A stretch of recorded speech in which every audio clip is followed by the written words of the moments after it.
Mathieu Croissando, la politique, le ministre de l'Intérieur Gérald Darmanin l'a annoncé dimanche soir, la France et l'Algérie ont ouvert une nouvelle page de leur relation et cela concerne notamment la question des visas.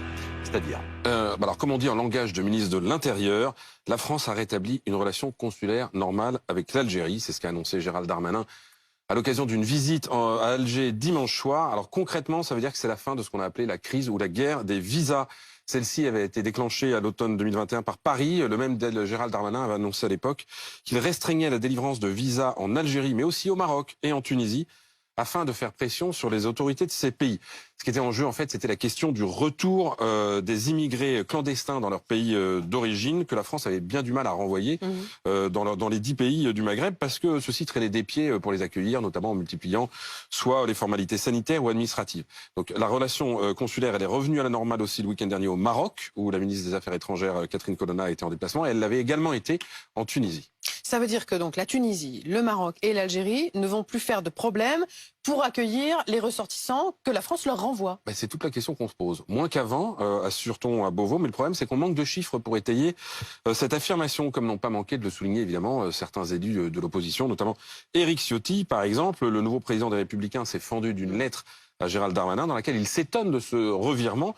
Et qu'est-ce qu'il dit, Éric Ciotti? Il dit, soit il y a eu un effort significatif de la part des autorités algériennes, mais dans ces cas-là, donnez-nous les chiffres, soit il s'agit, selon Éric Ciotti, d'une nouvelle abdication du gouvernement. Alors le Figaro rappelle ce matin pour être par exemple précis, qu'entre janvier et juillet 2021, sur 7731 obligations de quitter le territoire français, eh bien l'Algérie n'avait accordé que 31 laissez-passer à ses ressortissants. Vous imaginez un peu, c'est énorme.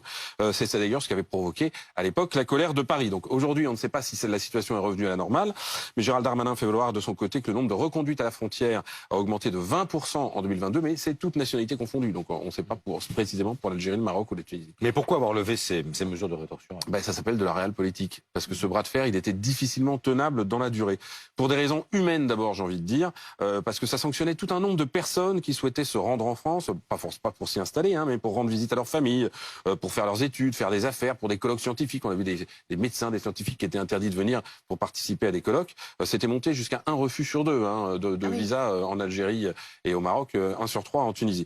Il y a eu ensuite une raison diplomatique, parce que les relations entre Paris et Rabat ou Paris et Alger avaient pris quand même un sacré coup de froid. Et il était difficile d'avancer sur d'autres dossiers tant que celui-là restait en suspens.